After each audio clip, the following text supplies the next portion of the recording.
নমস্কার, আমি তনুশ্রী মুখার্জি।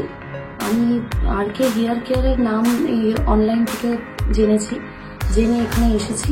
আমি অনেকদিন ধরে অ্যাকচুয়ালি কানের সমস্যায় ভুগছিলাম, তো এখানে এসে আমি খুবই উপকার পাই এবং আমি একটা প্রোডাক্ট নিয়েছি, সিল্ক আইএস সিগনিয়া কোম্পানি। এখানে এমনি সব রকম ব্র্যান্ডেরই আছে, সবই ব্র্যান্ডেড মেশিন। তার মধ্যে আমি এটাই চুজ করেছি এবং ভীষণভাবে উপকৃত হয়েছি। আর আপনারাও আসুন, অ্যাভেল করুন এসে এখানে। আর এখানে সার্ভিসটা ভীষণই ভালো। অবশ্যই আসুন, আশা করছি উপকার পাবেন।